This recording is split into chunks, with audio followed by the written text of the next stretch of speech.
know what your values are and transmit them to your child so that they become your child's values. Not that your child should obey you when you tell them what to do. That doesn't mean that they actually have those values, but that your child on their own, even if no one were watching, would know what the right choice to make is because you successfully transmitted your values to them, and now those are your child's values. That is the goal. So let's talk about achieving the goal. When is the absolute worst time to teach a value? If you call somebody out on a misbehavior, people don't like to be called out. They don't like to be ashamed of what they've done. So there's this marvelous defense mechanism which Hashem gave the human mind called the power to rationalize, where we come up with all sorts of smart excuses why what we did is not a problem at all. So you catch somebody, I told you how important it is never to lie. You must be honest, and you just lied. So what happens? Either the kid says, I didn't lie, which is another lie, or he says, no, it's okay to lie. Or if he's afraid of your reaction, he won't say it to you, but he'll think it to himself, it's not a big deal. It's okay to lie. When you just caught somebody, I'm using lie as the example. It could be something else. It could be like, you know that it's important to be generous. Why didn't you share the cookie with your sister? That was very selfish. So then the defensiveness kicks in. It's like, well, I did share. Or she took the last cookie, so I took this one. Whatever, the rationalization, all the ridiculous excuse making that our brains come up with. So that's really not a great time to try to teach a value.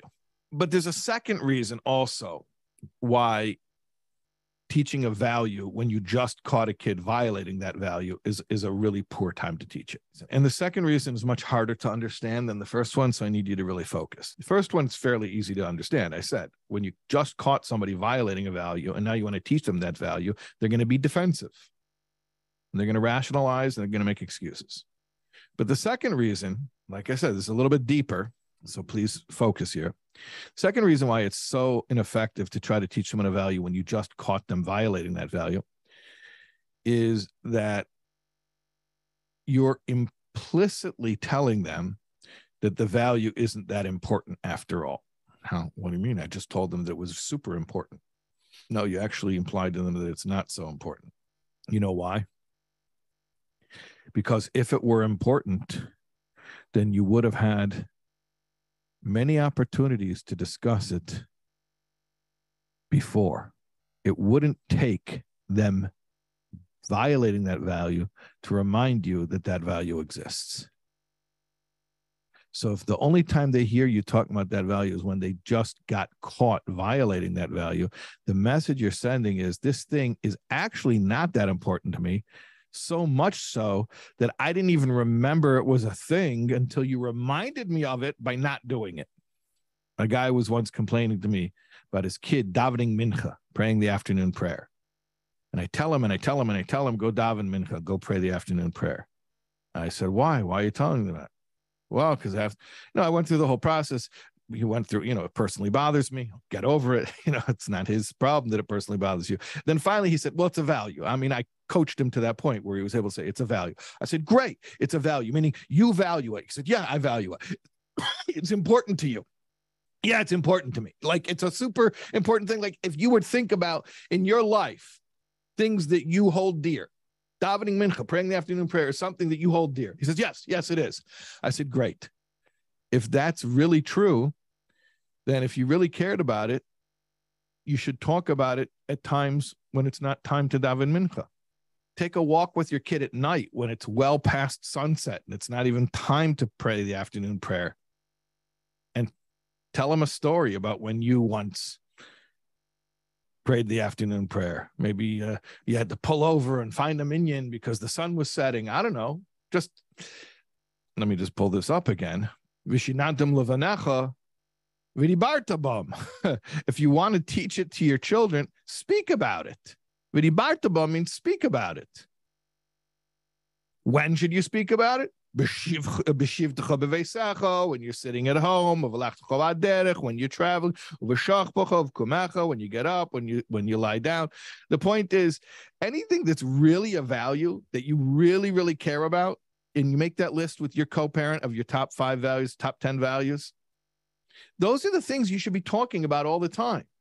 And when your child only hears you talk about that thing when you just remembered that thing by them not doing that thing, the message you're sending is the thing wasn't that important after all, because the only time you bring it up is when you're reminded of it by them not doing it. I'll ask you, if you think about a value that your parents successfully transmitted to you, maybe not all of their values were successfully transmitted to you, but think about a value that was successfully transmitted to you. Something that your parents cared deeply about and you also care deeply about. You actually care deeply about. And that you realize the reason you care deeply about it is because you got it from them. Yeah? Can you think of something? Think of one thing. Something that your parents cared deeply about and you care deeply about. And the reason you care deeply about it is you got it from them. That's where you got it from. My question to you now is, that value that you got from your parents, how did you get it from them? How did you get that value from them? Was it because they lectured to you when they caught you not doing it? I think that's a very rare, if not completely unheard of experience, that somebody should say, I've adopted this value as my own. Now, living as an adult, I can do whatever I want. And this thing is super important to me. Why? Because I once violated it and my mother or father lectured me about it. And then I decided it was really important to me. Usually what people will say is that the way they got it, the way they picked it up from their parent is one of 2 ways. Either, like we were just talking about, Do you remember what we were just talking about? If it's really important to you, you should be talking about it all the time. So either, it was one of 2 ways. Either you picked it up from your parents because this is what you heard them talking about.